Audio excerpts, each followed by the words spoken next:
Assalamualaikum warahmatullahi wabarakatuh. Kami dari kelompok struktur kabel ingin menjelaskan tentang struktur kabel beserta contoh bangunan yang menggunakan struktur kabel. Sistem struktur kabel adalah sebuah sistem struktur yang bekerja berdasarkan prinsip gaya tarik yang terdiri atas kabel baja, sendi, batang, dan lain-lain yang menyangga sebuah penutup yang menjamin tertutupnya sebuah bangunan. Struktur kabel sendiri dan juga jaringannya dapat juga dinamakan struktur tarik dan juga tekan, di mana karena pada kabel-kabel hanya dilimpahkan gaya tarik, sedangkan pada tiang-tiangnya hanya dilimpahkan pada gaya tekan. Nah, untuk ciri utama sendiri adalah tiang-tiang dan juga kabel yang secara keseluruhan membentuk suatu struktur kaku. Untuk kabel sendiri ditempatkan pada keadaan tertegang dengan jalan yang memberikan beban dan juga yang dialirkan searah dengan juga kabel. Selanjutnya ada prinsip-prinsip dasar dari struktur kabel yang terdiri dari 6 bagian. Yang pertama itu ada struktur kabel sendiri itu termasuk ke dalam elemen yang aktif, fleksibel, elastis, dan juga lentur.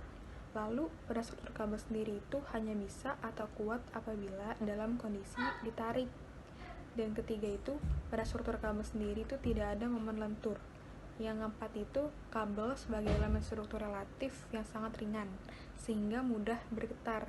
Yang kelima itu kabel harus dalam keadaan kondisi menggantung, dan jika ada beban kabel akan menjadi kaku atau tegang. Oleh karenanya itu perlu elemen struktur untuk menopang, yaitu pada tiang-tiang, membantu ataupun penyanggah yang disebut sebagai mas. Yang terakhir atau keenam yaitu struktur kabel mudah dibentuk dan juga diekspresikan sesuai dengan titik-titik pembebanan yang akan ditempatkan. Selanjutnya ada dasar-dasar dari struktur kabel. Struktur kabel sendiri itu adalah struktur kabel yang bekerja berdasarkan gaya tarik dan juga menggunakan sistem statis tertentu, yang dimana pada sistem struktur kabel itu sendiri dituntut sebagai sistem yang stabil dengan kabel yang mempunyai tegangan. Nah, untuk dasar-dasar sistem kabel sendiri itu terbagi menjadi 5 bagian. Yang pertama itu struktur kabel bekerja berdasarkan gaya tarik dan juga menggunakan sistem statis tertentu. Dan pada sistem struktur kabel dituntut sistem yang stabil dengan kabel yang mempunyai tegangan. Yang kedua itu ada daya tariknya, yaitu secara tinggi dari baja dengan efisiensi tarik yang murni yang memungkinkan baja sebagai elemen struktur yang juga dapat membentangi jarak besar. Yang ketiga itu ada kabel sebagai fleksibel karena ukurannya dari sisi kecil dibandingkan dengan panjangnya, dan juga fleksibel menunjukkan daya lengkung yang juga terbatas. Yang keempat itu ada beban-beban yang dipikul oleh batang-batang tarik yang terbagi menjadi antara kabel-kabel. Yang kelima itu ada masing-masing dari kabel itu memikul beban dengan tegangan yang sama dan juga di bawah tegangan yang diperkenankan. Nah, selanjutnya untuk mekanisme kabel yang juga memikul beban vertikal terbagi menjadi 2 bagian. Yang pertama itu ada kabel dengan beban simetris, dan kedua itu ada sebagai penunjang kabel, yang dimana terlihat suatu kabel yang dari ujung-ujungnya itu dipegang kuat oleh angkur pada tembok dan juga dibebani beban di tengahnya. Nah, karena beban itu kedua bagian kabel tertarik dan juga membentuk segitiga, dan setiap bagian kabel itu memikul setengah beban. Selanjutnya itu dari situ membentuk segitiga yang terbentuk oleh kabel dengan ciri khasnya, yaitu pada lenturannya, yaitu jarak vertikal antara landasan gantung sampai dengan titik terendah pada kabel. Kabel sendiri itu tanpa lenturan tidak dapat memikul beban karena gaya tarik pada kabel yang mendatar tidak dapat mengadakan keseimbangan dengan gaya atau beban vertikal. Nah, selanjutnya itu ada contoh dari berbagai gambar yang dimana gambar tersebut adalah kombinasi dari berbagai beban yang akan memberikan bentuk kombinasi di mana beban tersebut juga beban terbesar yang akan memberikan bentuk yang dominan. Dan bentuk tersebut itu bentuk pelengkung untuk beban yang sama yang merupakan kebalikan sederhana dari bentuk yang telah disebutkan di atas. Nah, Untuk selanjutnya itu ada besar gaya yang timbul pada kabel, yang dimana bergantung pada tinggi relatif bentuk funikular dibandingkan dengan panjangnya. Dan selain itu, besarnya juga tergantung pada lokasi dan juga besar beban yang bekerja. Nah, arti dari gambar yang tertera di layar itu berarti kan semakin tinggi kabel, berarti semakin kecil gaya yang akan timbul dalam struktur, dan begitu pula sebaliknya. Nah, gaya reaksi yang timbul pada ujung-ujung kabel juga bergantung pada parameter-parameter tersebut, dan juga reaksi yang mempunyai komponen vertikal dan juga horizontal yang harus ditahan oleh fondasi ataupun elemen struktural lainnya, misalnya itu pada batang tarik. Selanjutnya, ada efek dinamis angin terhadap struktur kabel, yaitu di mana setiap struktur atap yang menggunakan kabel adalah efek dinamis yang diakibatkan oleh angin, dan juga apabila angin tertiup di atas atap akan timbul gaya isap, dan juga apabila besar isapan akibat angin ini melampaui beban mati struktur atap itu sendiri, maka permukaan atap akan mulai naik, dan juga pada saat atap mulai naik dan juga bentukannya menjadi sangat berubah, gaya di atas atap akan sangat berubah karena besar, dan juga distribusi gaya angin pada suatu benda bergantung pada bentuk benda tersebut. Dan juga dikarenakan pada gaya angin berubah, maka struktur fleksibel tersebut akan merubah bentuk lagi sebagai respon terhadap beban yang baru ini, dan juga proses ini akan berulang terus sehingga atap tidak mempunyai bentuk tetap, dan juga akan bergetar selama adanya gaya angin. Dan juga untuk mencegahnya sendiri itu dengan menggunakan permukaan atap yang juga berat sehingga flektor dapat dicegah untuk beban matinya. Karena itu dengan menggunakan sistem kabel menyilang. Assalamualaikum warahmatullahi wabarakatuh. Perkenalkan, nama saya Putri Madiana dengan NIM 4121800128. Kali ini saya akan mempresentasikan klasifikasi dari sistem struktur kabel. Jenis-jenis struktur kabel, yaitu yang pertama, struktur kabel non-pretension adalah struktur kabel yang tidak direnggang sebelum maupun sesudah diberi beban. Momen yang timbul dalam struktur kabel non-pretension itu sebenarnya diakibatkan oleh berat kabel itu sendiri, juga karena beban dari luar. Contohnya adalah kabel yang tergantung bebas. Kabel non-pretension itu dibagi menjadi yang pertama, kabel vertikal. Gaya yang bekerja hanya gaya yang disebabkan oleh beban gantung, sehingga membentuk kabel menjadi garis vertikal. Kedua, ada kabel horizontal. Ketika kabel membentuk garis horizontal dan adanya gaya tarik, maka kabel akan membentuk garis lurus yang benar-benar horizontal, dengan catatan berat sendiri dapat diabaikan. Yang ketiga adalah kabel diagonal, di mana sering digunakan sebagai pengerjaan jembatan gantung. Kemudian yang keempat, kabel-kabel parabola, di mana balok tepi sejajar melengkung ke atas membentuk bidang sinklastik, sejajar ke bawah membentuk bidang antiklastik, lalu berbentuk busur atau balok tepi space frame. Kemudian yang kelima, ada kabel-kabel radial, di mana balok tepi berbentuk ring yang bersifat rigid, dengan kabel-kabel yang tergantung bebas yang dihubungkan kepada satu titik. Kemudian saya lanjutkan jenis struktur kabel yang kedua, yaitu struktur kabel pretension, di mana struktur kabel ini direnggangkan terlebih dahulu sebelum akhirnya diberi beban luar. Nah, struktur kabel pretension ini dibagi menjadi struktur, yaitu yang pertama, struktur kabel di mana setiap kabel direnggang sebelumnya sehingga konstruksi menjadi tegang karena kabel-kabel di bagian bawah menarik kabel bagian atas, seperti gambar yang di sebelah ini. Kemudian yang kedua, konstruksi kabel dengan batang-batang tekan. Yang ketiga, sistem radial. Yang keempat, sistem dengan kolom terurai. Yang kelima, sistem dengan kombinasi 3 dimensi. Saya lanjutkan jenis struktur kabel yang ketiga, yaitu konstruksi kabel jaring, di mana pada lengkungan kabel jaring maka pembebanan juga satu arah dengan satu poros. Pembebanan ke arah lainnya secara konstruktif tidak efektif. Pada lengkungan sinklastik, poros dari struktur ini sudah menjadi dua arah. Begitu juga dengan pembebanannya. Pada bidang ini, konstruksi akan menjadi minimal bila gaya dua arah sama besarnya. Pada lengkungan antiklastik, kabel-kabel yang satu arah akan menerima beban, sedangkan kabel-kabel yang ke arah lainnya akan berfungsi sebagai peregang sebelum terjadinya peregangan. Kelebihan dan kekurangan struktur kabel. Kelebihan struktur kabel ada 7, yaitu yang pertama, elemen kabel merupakan elemen konstruksi paling ekonomis untuk menutup permukaan yang luas. Yang kedua, ringan dan dapat meminimalisasi beban sendiri dari sebuah konstruksi. Yang ketiga, memiliki daya tahan yang besar terhadap gaya tarik. Untuk bentangan ratusan meter, sistem ini mengungguli semua sistem lain.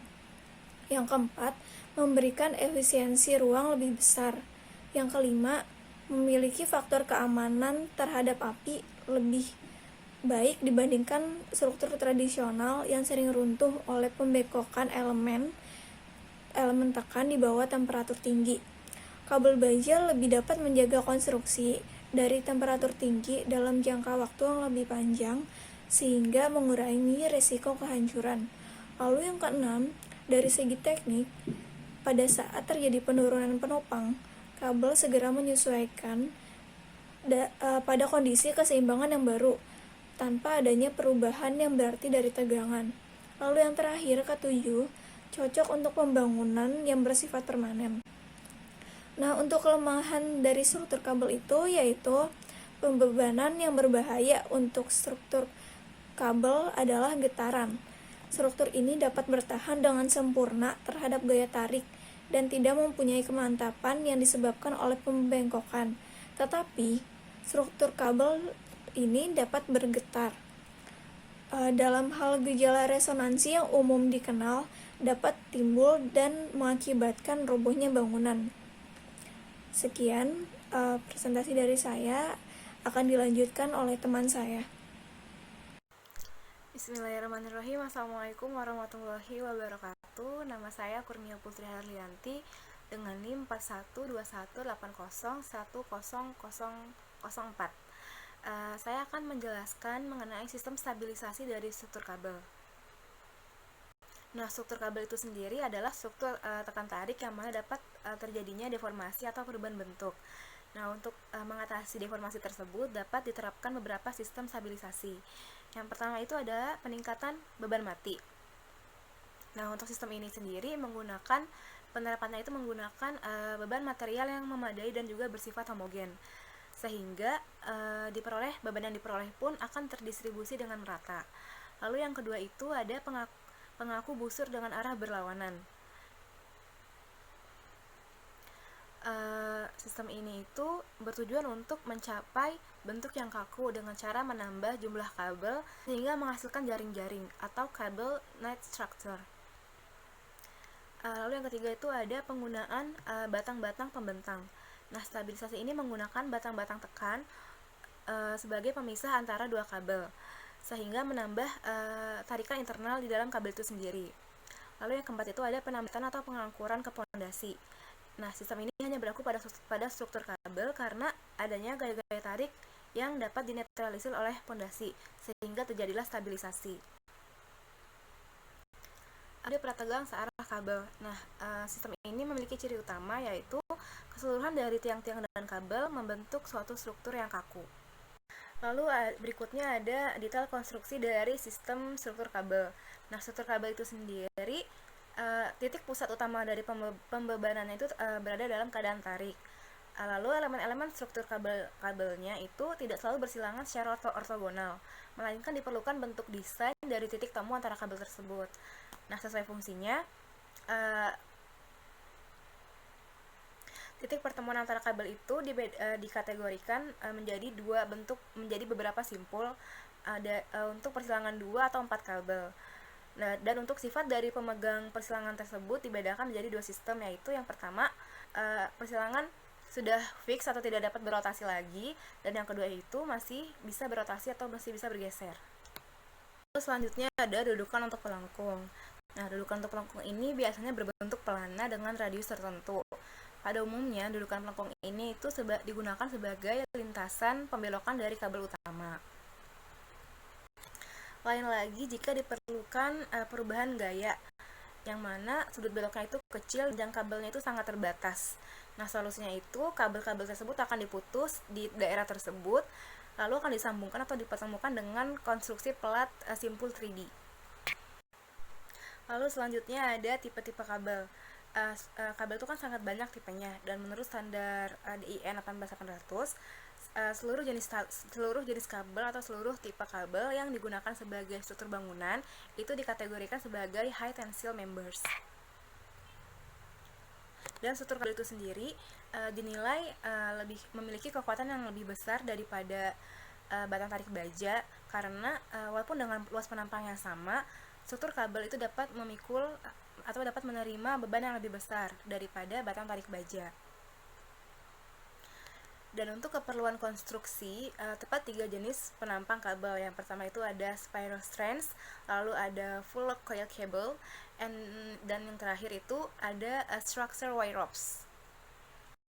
Assalamualaikum warahmatullahi wabarakatuh. Perkenalkan, nama saya Larasati Sabrina dengan NIM 4121800115. Di sini saya akan menjelaskan bangunan yang menggunakan struktur kabel, yaitu National Athletic Stadium yang berada di Brussels, Australia.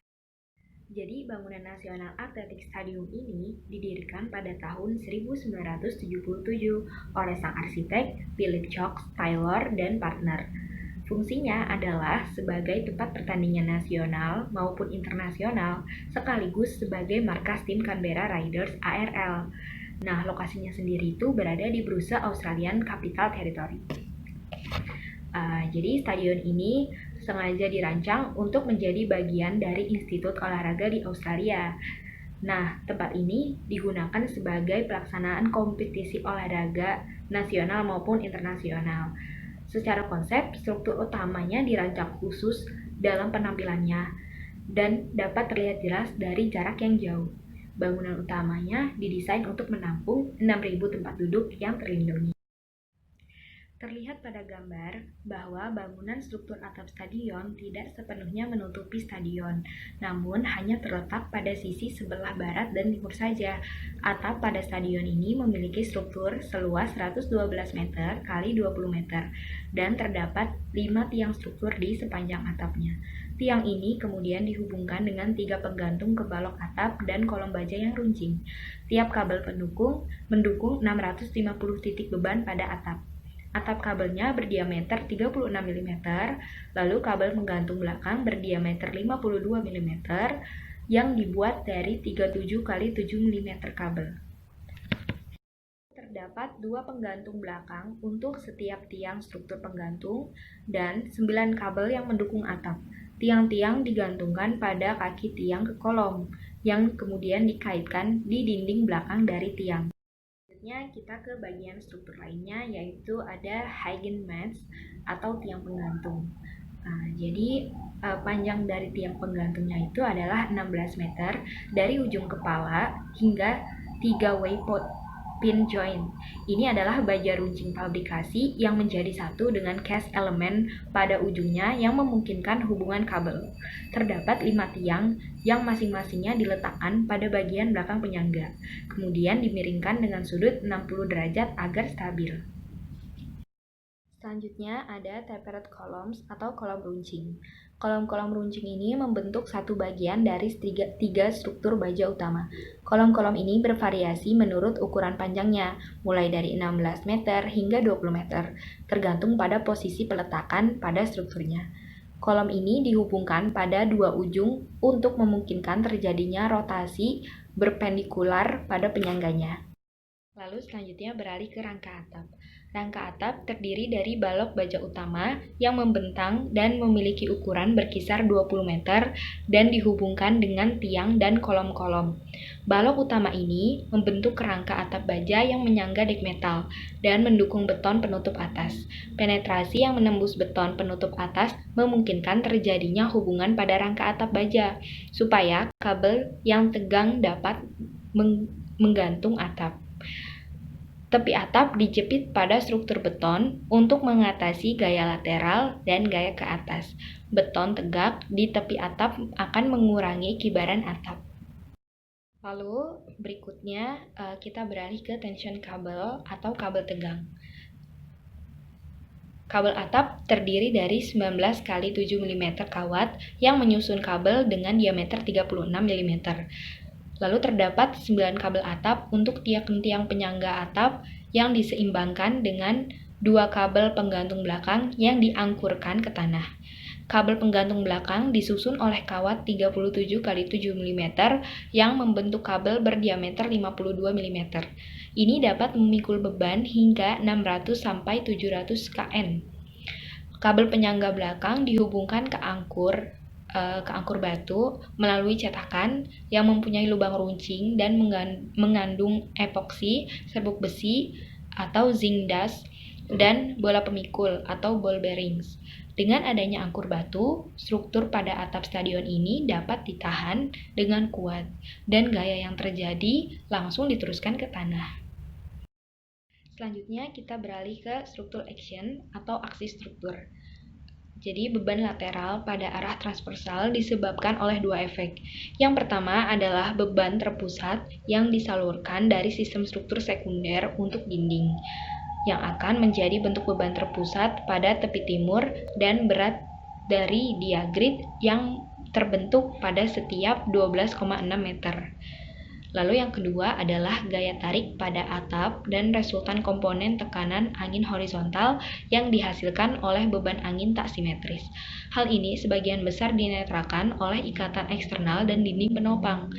Tiang penopang tepi menjadi subjek efek fleksural saat menyalurkan beban-beban tersebut ke titik-titik pendukung, disebabkan oleh gaya tekan dan gaya renggang pada bagian-bagiannya. Diagrit juga akan membantu penyaluran beban ke pendukung dengan mengembangkan daya tegang dan gaya renggang pada bagian-bagiannya. Beban lateral pada arah longitudinal. Baik, selanjutnya saya akan menjelaskan kesimpulannya. Jadi kesimpulan di sini yaitu struktur kabel ini sangat cocok digunakan pada atap stadion. Struktur kabel tidak membutuhkan kolom-kolom yang besar untuk menyalurkan beban, sehingga pandangan penonton ke arena pertandingan tidak akan terganggu. Selain itu, penggunaan struktur kabel pada atap stadion ini dapat menambah nilai estetika bangunan. Struktur kabel sebenarnya bisa digunakan di Indonesia, namun sampai saat ini belum dijumpai penggunaan struktur kabel pada atap stadion di Indonesia. Demikianlah presentasi dari kami kelompok struktur kabel. Terima kasih. Wassalamualaikum warahmatullahi wabarakatuh.